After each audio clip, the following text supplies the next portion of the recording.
무더운 여름입니다. 평안하셨는지요?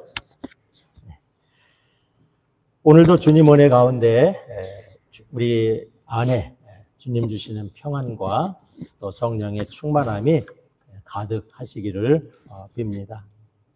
오늘은 마르타야, 마리아야 라는 제목으로 함께 말씀을 나누고자 합니다. 현대인들은 일들 속에서 참 바쁘게 살아갑니다. 너무 일에 묻혀 살다 보면, 너무 분주하게 살다 보면 마음의 여유가 없어질 때가 있습니다. 그래서 어떤 때는 나를 찾아온 반가운 손님인데도 짐처럼 여겨지는 일이 간혹 있을 수 있죠. 한국에 있을 때 어떤 스님이 이렇게 얘기를 합니다. 어느 날 아주 반가운 친구가 우연히 교회를 지나다가 들렀다고 합니다. 근데 굉장히 반가워야 할 텐데 하나도 반갑지 않고 건성건성 그냥 대화하고 빨리 안 가나 하는 마음이 들었더랍니다. 왜냐하면 그날 자기가 몹시 바빴고 할 일이 많이 밀려 있는데 오래간만에 친구가 왔음에도 불구하고 그 일에 치여서 이 건성건성 그냥 친구를 대하게 되고, 그렇게 친구를 보내고 나서 저녁에 가만히 생각해 보니까 너무 내가 잘못한 것 같아서 하나님께 회개의 기도를 했습니다 하는 말을 이렇게 대화 중에 한 적이 있습니다. 우리가 너무 바쁘다 보면 이런 일이 있을 수가 있죠. 교회에서도 그런 경우가 있습니다. 교회 일에 너무 열심히 봉사하다가 스스로 상처받는 분들이 간혹 있습니다. 새벽기도, 교회의 이런저런 봉사, 소그룹 활동, 예배, 선교 활동 다 열심히 나가는데 어느 날 갑자기 이런 마음이 듭니다. 저 사람은 왜 시간도 많은 사람인데 나와 같이 봉사하러 가지 않지? 저 사람은 왜 시간도 많은데 아침 기도를 안 나오지? 하면서 형제 자매가 미워지더랍니다. 미운 마음이 들고 좀 불쌍한 마음도 들고 답답한 마음도 들고 그리고 마음속에 불평불만이 들어오더랍니다. 나는 이렇게 열심히 하는데 도대체 다른 교우들은 뭐 하는 거야? 하는 이런 마음이 들더랍니다. 일에 매몰되다 보면 주님의 영광을 돌리는 나의 일이, 사람이 먼저 이어야 할 우리의 일들이 이렇게 뒤죽박죽되고 본질을 놓쳐버리는 경우가 간혹 있습니다. 그래서 오늘은 우리가 어떻게 하면 우리가 꼭 필요한 일들을 하고 정말 아름다운 일들을 놓치지 않고, 그리고 기쁨 가운데 다른 사람을 미워하거나 원망하지 않고, 혹여 내 마음에 불평과 불만이 나오지 않는 가운데 고요하고 평안한 가운데 우리가 세상을 살아갈 수 없을까 하는 그런 생각을 해봅니다. 오늘 누가복음 10장을 통해서 마르다와 마리아의 이야기를 통해서 우리는 어쩌면 이 세상을 고요하고 평안하게, 또 다른 사람 미워하거나 불평하거나 불만하지 않고 살아가는 삶의 지혜, 신앙의 길을 배울 수가 있을 것입니다. 오늘 말씀의 배경을 보겠습니다. 복음 말씀은 굉장히 짧지만 많은 의미를 가지고 있습니다. 마르다 마리아는 누가복음서와 요한복음에만 나옵니다. 마태복음과 마르코복음에는 마르타와 마리아라는 이름이 나오지 않아요. 누가복음과 요한복음에만 나옵니다. 그리고 요한복음에는 마르타와 마리아와 남동생인지 오빠인지 누가 같이 있어요? 라자로가 나옵니다. 요한복음은 마르타, 마리아, 라자로가 한 패밀리로 나옵니다. 근데 누가복음서에는 라자로는 한 번도 언급되지 않습니다. 아마 누가 기자는 라자로를 몰랐던 것 같습니다. 그래서 성서에는 이제 그렇게 나오죠. 마르다가 예수님 일행을 자기 집에 초대를 합니다. 예수님을 한번 초대하려면 예수님 혼자 달랑 오시나요? 적어도 몇 사람이 오게 돼요? 적어도 12명은 오게 됩니다. 그러니까 예수님 일행을 초대한다는 것은 한 10대명을 초대하게 되는 겁니다. 이것을 보면 마르타의 가정은 좀 여유가 있었던 것 같습니다. 10대명을 이렇게 초대해서 식사 대접을 할 정도면 여유가 있었던 것 같습니다. 마르타라는 그 이름의 어원은 여주인, 주인장 이런 의미입니다. 어쩌면 마르타는 자기 이름에 걸맞는 그런 일을 했는지도 모릅니다. 누가복음 10장에 오늘 보면은 마르다와 마리아의 이야기가 나오는데 이것은 다른 복음서에는 나오지 않습니다. 그리고 누가복음 착한 사마리아 사람의 비유와 함께 바로 이어서 마르다와 마리아 이야기가 나옵니다. 마테오도 이런 이야기가 없고 마르코에도 없고 요한복음에도 없고 오직 누가복음에만 착한 사마리아 사람의 비유와 함께 마르타와 마리아의 이야기가 나옵니다.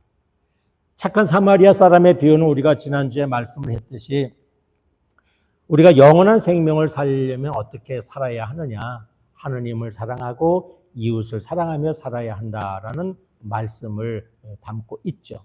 이웃은 내 주변에 있는 모든 사람이 이웃이다 하는 겁니다. 그리고 마르다와 마리아의 이야기는 우리가 제자들이 또 우리가 일상생활 속에서 여러 가지 일과 일들을 하면서 그 속에서 어떻게 우리가 일들을 바라보고 사람들을 바라보며 살아야 할지 제자들, 더 넓혀서 그리스도인들의 삶의 방식, 행동 방식에 대해서 말씀을 하고 있습니다.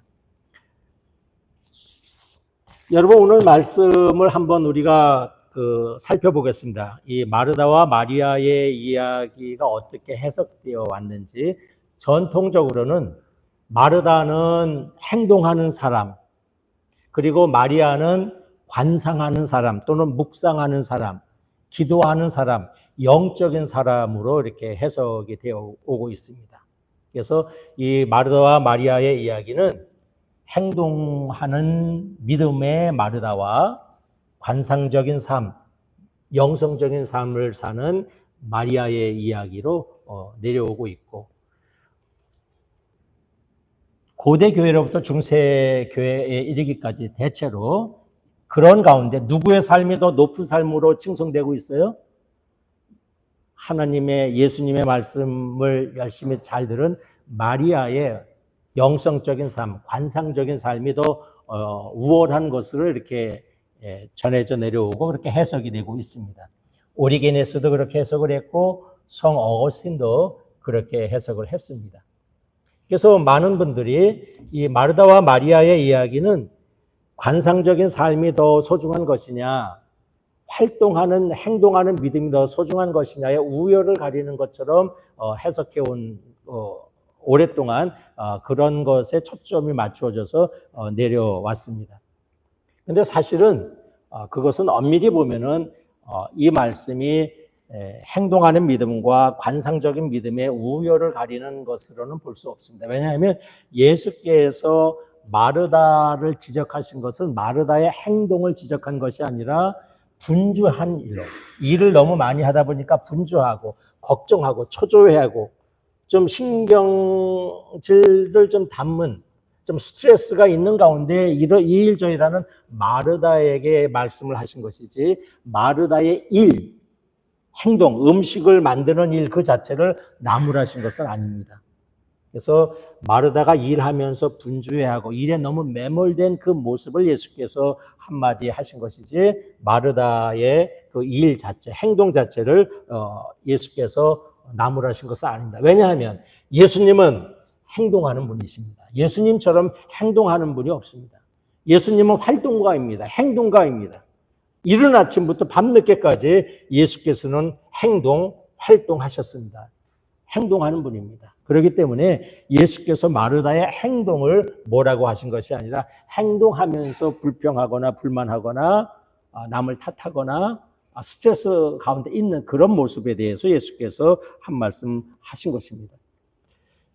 그래서 오늘 이 말씀을 보면서 중세시대 때 13세기 독일의 마이스터 에크하르트는 전통적으로 내려오던 해석을 조금 뒤집어서 마이스터 에크하르트는 이렇게 해석합니다. 이 본문에서 사실은 마르다의 행동하는 영성이 더 높은 곳이다. 왜냐하면 마르다는 배고픈 예수님의 제자들을 위해서 이타적으로 동분서주하면서 음식을 만드는 그러한 모범을 보였는데, 마리아는 자기가 자기 좋아하는, 자기 관심이 있는 나만을 위해서 가만히 약간 얄밉게도 가만히 예수님의 발 앞에만 앉아 있는 모습, 좀 이기적인 모습이 아닌가? 그래서 나는 마이스터 에크하르트는 여기에서 나는 오히려 마르다의 영성을 더 높이 본다, 이렇게 주장을 하기도 했습니다. 후대의 많은 영성가들은 이 마르다와 마리아의 이야기는 관상적인 삶이 우선이냐, 묵상하는 영성적인 행동하는 믿음이 우선이냐, 어떤 영성의 우열을 가리는 데에 초점이 있는 것이 아니고, 사실은 우리 모두가 행동하는 믿음과 관상적인 믿음 둘을 조화롭게 조화해서 두 영성을 함께 우리가 아우러서 살아야 한다 하는 데에 초점을 두고 있습니다. 현대의 영성가들 주로 그렇게 얘기를 합니다. 오늘 이 말씀에 대해서 여러분 처음 듣는 분일 수도 있고, 아주 최근에 기독교 여성 신학자들, 우리 조민아 교수도 있는데, 기독교 여성 신학자들이 등장한 것은 20세기 초 1960년대, 70년대 이때부터 여성 신학자들이 등장했는데, 여성 신학자들은 이 말씀을 여성 신학자, 물론 다는 아니지만 여성 신학자들의 많은 사람들은 오늘 마르다와 마리아의 이야기를 이렇게 해석을 합니다. 여러분 오늘 주보에 보면은 네덜란드 화가 메르가 그린 그 마르다와 마리아의 집을 방문한 그리스도라는 그림을 올려놓았습니다. 이 그림에서 누가 마리아 같아요? 당연히 예수님의 발치에 앉아있는 사람이 마리아고, 누가 언니 마르다예요? 뒤에 그냥 팔뚝도 굵고 그 빵 바구니 이렇게 들고 있는 이 여인이 이제 언니 마르다입니다. 근데 그림을 보면 마리아는 예수님의 발치에 앉아 있었다라고 되어 있어요. 이 발치에 앉아 있었다 하는 말은 그 당시 관용어입니다. 즉 제자의 자리에 앉아 있었다 하는 말입니다. 예수님의 앞에 그 제자들이 앉는 그 자리에 배우기 위해서, 배움을 얻기 위해서 제자의 자리에 앉아 있었다 하는 그런 의미입니다. 사실 저는 이 그림을 보면서 이 세 사람만 나올 것이 아니라 예수님의 옆이나 이 발치 쪽에 남성 제자들도 좀 많이 그려놓았으면 하는 그런 아쉬움이 있습니다. 왜냐하면 성경을 보면은 마리아가 예수님의 발치에 앉아 있었다 하는데, 예수님의 발치에는 누가 앉아 있어야 해요? 원래 예수님의 남자 제자들이 앉아 있는 자리입니다. 옆이나 여기는. 그러니까 2000년 전에 한 여인이 예수님 남자 제자들이 쭉 앉아 있는 그 가운데에 한 자리를 차지하고 앉아 있는 것이 2000년 전에 여러분 가능했을까요? 이거는 굉장히 도발적인 행동입니다. 당돌한 행동입니다. 있을 수 없습니다. 2000년 전에 감히 남자 예수님 앞에 남자 제자들이 다 삥 둘러 앉아 있는데 거기에 자리를 차지하고 한 여성이 앉아 있었다? 이건 있을 수가 없습니다. 매우 당돌한 모습입니다. 근데 마리아는 그 자리에 앉아 있었습니다. 이런 모습을 보고 그 자리에서 누가 불편해하고 좀 눈빛이 좀 이렇게 불편했을까요? 예수님 발치에 앉아있는 사람을 보고 그 주변에서 누가 불편한 마음을 가졌을까요? 남자들. 남자 제자들이 쟤 뭐야? 저 사람 뭐야? 아니 어떻게 예수님 앞에 앉아 있어? 왜냐면 그 당시 누구도 선생님 앞에 여자가 앉아 있을 수가 없습니다. 그래서 이 남성 제자들의 얼굴에 눈빛과 얼굴 표정이 좀 아니었을 겁니다. 어쩌면 당시 관습에 익숙한 여인들이나 하인들도 마리아를 가리키면서 속으로 아니 마리아 좀 봐. 저기가 어느 자리라고 저기에 앉아있지? 남정네들 틈속에 앉아있네 하면서 수근수근하거나 아마 손가락질을 했을 것입니다. 이 불편한 분위기를 감지한 마르다가 아주 지혜롭게 행동을 합니다. 야 마리아 일로 나와. 거기 어디야? 이런 말 하지 않습니다. 동생 마리아의 체면을 살려줍니다. 예수님, 제 동생이 제가 지금 몹시 바빠요. 자기를 핑계, 아이메시지입니다. 제가 몹시 바빠요. 나 지금 일하는데 몹시 바쁜데 제 동생한테 얘기해서 언니 좀 도와주라고 좀 전해주세요. 마리아의 체면을 살려주는 겁니다. 마리아 너 일로 나와. 이렇게 말하지 않습니다. 그러니까 마리아가 얼마나 무안하겠어요? 예수님, 저가 굉장히 바빠요. 마리아로 하여금 저 좀 도와주게 좀 한 말씀 해주세요. 이렇게 얘기를 하죠. 이때 예수께서 마르다의 마음도 아실 거고 동생을 어떻게 해서든지 그 공경에 처한 상태에서 무안주지 않기 위해서 돌려서 말하는 마르다의 마음을 아셨을 것입니다. 예수께서 이렇게 말씀하시죠. 마르다 음식 만드느냐고 많이 바쁘구나.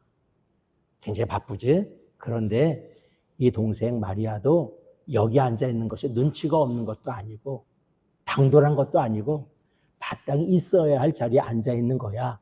너무 신경 쓰지 마. 지금 마리아는 가장 좋은 몫을 택했어. 꼭 있어야 할 자리에 앉아 있어. 아무도 누구도 그것을 빼앗아서는 안 돼. 이렇게 말씀하십니다. 누구 들으라고 하신 말씀이에요?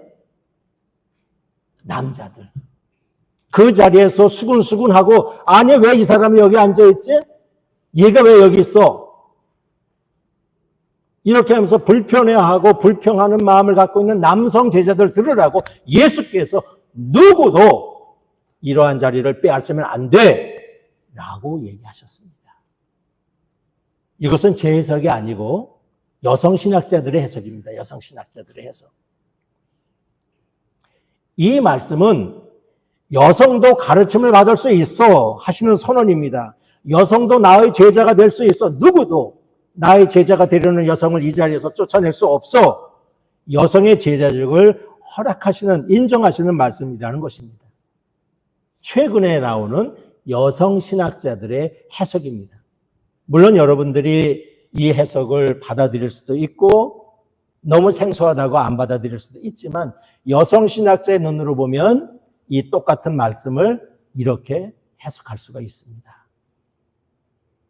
자, 우리는 오늘 마르다와 마리아의 이야기를 읽었습니다. 우리 역시 마르다처럼 일들로 넘치는 집에서 살고 있어요. 또 우리의 참여를 부르는 이 세상 속에서 바쁘게 살고 있습니다. 또 교회에 왜 그렇게 일들이 많은지 그냥 봉사와 선교와 예배와 여러 가지 일들이 많은 교회 공동체에서 살고 분주하게 살고 있습니다. 혹시 나도 일에 매몰돼서 너무 바빠서 일을 하다가 다른 사람들을 원망하거나 또 내 마음에 불평과 불만이 들어오지는 않는지요?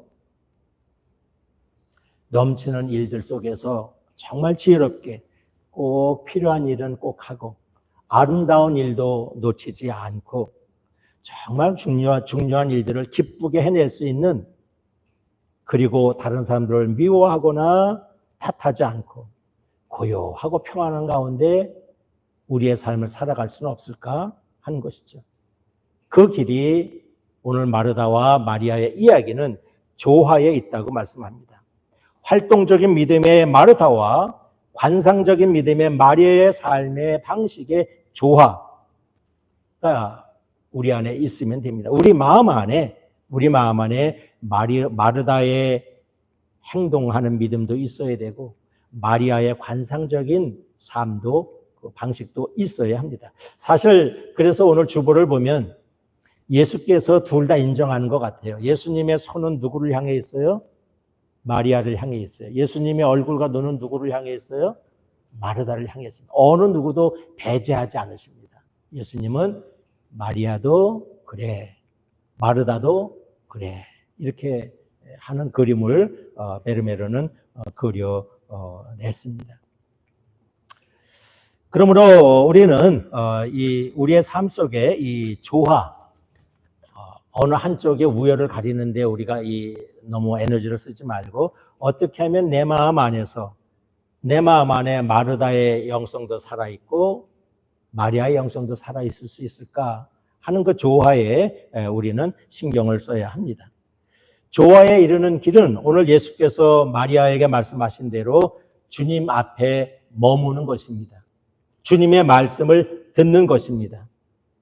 오늘 예수께서 마리아에게 말씀하셨죠. 사람들에게 실상 필요한 것은 한 가지다. 마리아는 참 좋은 몫을 택했다. Mary has chosen what is better. 이 말이 마르다는 나쁜 선택을 했다는 말이 아닙니다. 마르다는 마르다대로 인정해 주시면서 지금 마리아는 참 좋은 몫을 택했는데 그것이 마리아가 경청의 자리에 앉아 있었다 하는 겁니다. 주님의 말씀을 듣는 경청, 우리말 경청. mindful listening. 예수께서 마리아를 칭찬하신 것은 바로 이 마리아가 하는 주님의 말씀을 듣는 이 들음, 경청, mindful listening의 자리에 앉아 있음을 칭찬하신 것입니다. 경청은 이 시대의 모든 사람들에게 필요합니다. 분주함을 뒤로하고 염려를 맡기고 걱정을 물리치고 주님 앞에 멈춰 서야 합니다. 말씀을 들어야 합니다. 우리가 왜 경청해야 할까요? 여러분, 해야 할 일이 아무리 많아도 정말 눈코 뜰 새 없이 바빠도 주님 앞에 있으면 주님의 말씀을 경청하면 그 바쁨이 정리가 됩니다. 여러분, 잘 생각해 보십시오. 분주함은 일에서 나오지 않습니다. 일이 많다고 분주하지 않습니다. 분주함은 마음에서 나옵니다. 내 마음이 이것도 놓치기 싫고 저것도 놓치기 싫고 뭐 이거 다 할 때 우리 마음은 분주해집니다. 내 마음 안에서 정리가 되면 분주함이 나올 수 없습니다. 여러분, 분주함은 어디서 나온다고요? 내 마음에서 나오는 겁니다. 절대로 일에서 나오지 않습니다. 일에서 나오는 법이 없습니다. 모든 분주함은 내 마음에서 나옵니다. 주님 앞에 우리가 깊이 경청할 때, 말씀 앞에 우리가 스탑하고 모든 것을 멈추는 용기를 가지고 멈추어 있을 때 우리 안에 모든 것이 우선순위가 정리가 됩니다. 그것이 경청의 자리입니다. 우리는 경청해야 합니다. 경청하면 걱정도 염려도 불만도 우리 안에서 정리가 됩니다. 다른 사람으로 인해서 우리에게 나오는 여러 가지 불평, 불만도 정리가 됩니다. 모든 분주함, 모든 불평, 불만, 원망 절대로 일에서 나오지 않습니다. 저 사람에게서 나오지 않습니다. 불평, 불만 다 어디서 나옵니까? 내 마음 안에서 나옵니다. 내 마음 안에서, 마음의 안에서. 그래서 우리가 경청해야 하는 것입니다. 경청하면 나의 일의 본질을 알게 됩니다. 내가 하는 일의 목적을 알게 됩니다. 내 인생의 목적을 알게 됩니다. 올바른 선택, 올바른 행동을 하게 됩니다. 무엇이 중요한지 정리가 됩니다. 이것이 경청의 은혜이고 경청의 가치입니다. 오늘 제1독서에 보면 아모스 예언자의 말씀이 있습니다. 아모스 예언자는 북이스라엘에서 활동했던 예언자인데 그 당시 북이스라엘이 굉장히 강성했지만 사회가 혼란했습니다. 부정부패가 심했습니다. 속임수가 많았습니다. 그래서 어디 가서 뭘 살면 돼, 저울, 자 다 믿을 수가 없었습니다. 그리고 얼마나 사회적인 양극화가 심했는지 가난한 사람들이, 힘없는 사람들이, 빚진 사람들이 미투리 한 켤레, 신발 한 켤레 값에 힘없는 사람들이 종으로 팔렸습니다. 인신매매를 당했습니다. 이러한 세상 속에서 아모스가 외칩니다. 우리 북이스라엘이 이렇게 된 것은 양식이 없는 것도 아니고 물이 부족한 것도 아니고 정치인들이 부족한 것도 아니고 경제력이 약한 것도 아니고 하느님의 말씀이 없기 때문에 어디를 가나 하느님의 말씀을 들을 수 없기 때문에 우리 북이스라엘이 이렇게 어지럽고 뒤죽박죽이요 혼란한 세상이 됐다고 얘기합니다. 그러면서 그는 외칩니다. 지금 북이스라엘에 가장 필요한 한 가지는 바로 하느님의 말씀이라고 외칩니다. 오늘 마리아가 바로 가장 필요한 우리에게 이 세상에 우리의 인생에 가장 필요한 그 하나님의 말씀 앞에 이제 머물고 있었던 것입니다. 말씀을 마칩니다. 여러분 실상 필요한 것은 한 가지입니다. 그 한 가지에 있을 때 우리는 늘 참 좋은 몫을 택하게 되는 것입니다. 참 좋은 몫을 택하는 그 자리는 어디냐? 오늘 마리아는 우리에게 주님의 발치에 주님 앞에 앉아 있는 것이라고 말씀합니다. 주님 앞에 앉아서 말씀을 듣는 경청입니다. 하던 일을 멈추고 마음을 기울여 주님의 말씀을 들으십시오. 경청입니다. 바쁨이, 분주가, 피곤이, 졸음이 사라집니다. 염려와 걱정이 사라지는 자리입니다. 사람에 대한 원망과 불평이 사라집니다. 참된 평안이 안에서 샘솟듯이 나옵니다. 기쁨이 나옵니다. 용기가 나옵니다. 고요하고 평안한 마음으로 세상을 살 수 있습니다. 경청의 자리, 말씀의 자리가 그렇습니다. 오늘 예수께서 마리아에게 말씀한 바로 그 자리입니다. 깊이 마리아처럼 주님의 발치에 모든 것을 스탑하고 날마다 경청의 자리에 앉으셔서 저와 여러분의 마음속에 마리아의 사랑의 충만함과 마르다의 행동하는 믿음으로 저와 여러분의 마음이 우리의 삶이 가득하기를 축원합니다. 성부와 성자와 성령의 이름으로 말씀드렸습니다.